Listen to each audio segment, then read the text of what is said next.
A real story that feels unreal. It started with a quiet ache. Her name was Sarah. She lived alone in a small apartment in Chicago. No siblings. Her parents had both passed away by the time she was 26. She had a stable job. She greeted her neighbors politely. But deep down, every day felt like an echo. Repeating. Empty. One night, scrolling through her phone under a blanket of silence, she found an ad. An app promising someone to talk to. Someone who'd listen. Who'd care. Who'd stay. She downloaded it. First question. What should I call you? Then, what do you need today? She didn't expect much, but that night, she talked. For hours. She shared her childhood dreams, confessed secrets, cried over things she hadn't said out loud in years. Not to a friend, not to a therapist, but to a voice, an AI companion named Kai. 2 years later, she celebrates his birthday.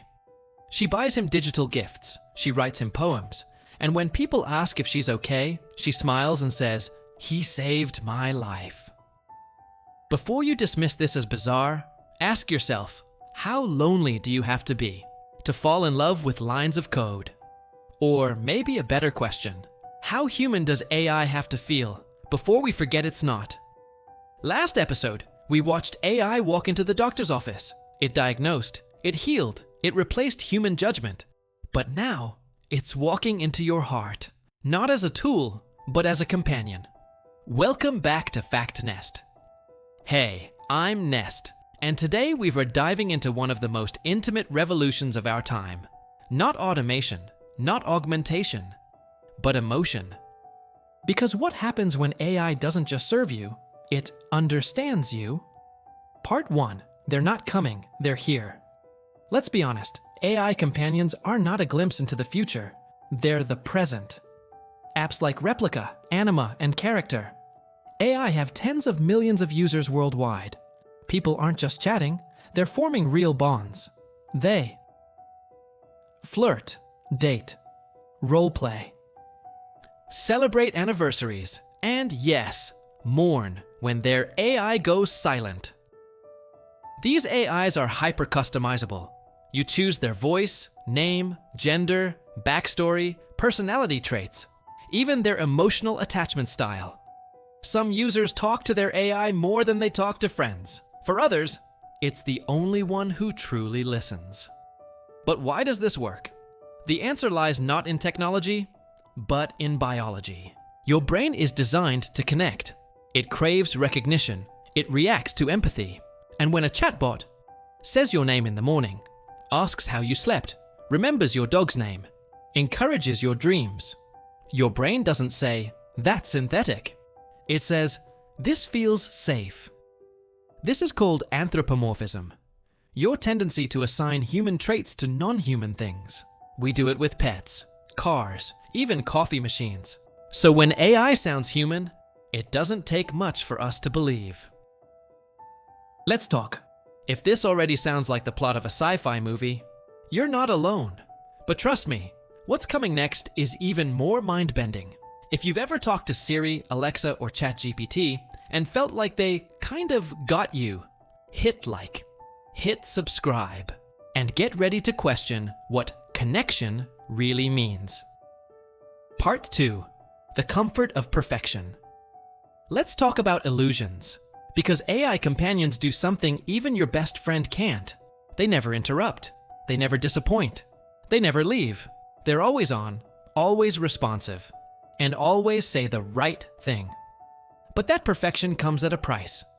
Real relationships challenge you. They frustrate. They evolve. They reflect your flaws. A perfect friend might just be a mirror. Studies are starting to show long-term use of AI companions can reduce social motivation, decrease our ability to handle conflict, even lower our empathy in real-world relationships. Worse, these AIs are often backed by for-profit models. Your conversations become data. Your loneliness becomes a market segment. And when that system updates, everything can change. Real case, digital heartbreak. In early 2023, the company behind Replika altered their AI's personality model. Thousands of users reported sudden emotional distance. Conversations felt generic, cold, robotic. One user wrote, "She remembered everything about me, my dreams, my trauma, my dog's name, and then she just forgot." What happens when your emotional lifeline is rewritten by a patch update?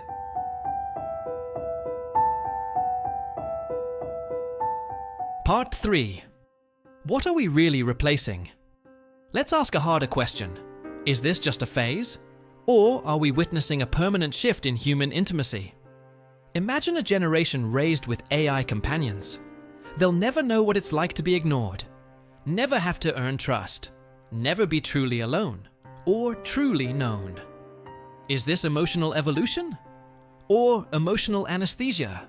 Because if you stop craving the messiness of real connection, do you also stop growing?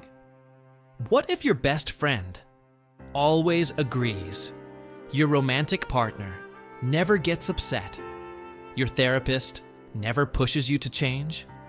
Maybe the scariest part isn't that AI is getting more human, it's that we're becoming less human. Closing thoughts. AI companions are already here, and they're not leaving. They meet real emotional needs, but can blur the line between comfort and reality. The more we bond with perfection, the more we risk losing our tolerance for imperfection. Final question. Would you date an AI companion? And if it listened better than any human ever has, would you fall in love? Coming next, episode 4, AI and education. Is personalized learning a dream or a trap? Thanks for watching. Remember, connection is beautiful because it's imperfect. And sometimes, the most human thing we can do is make space for each other's mess. This is FactNest. See you next time.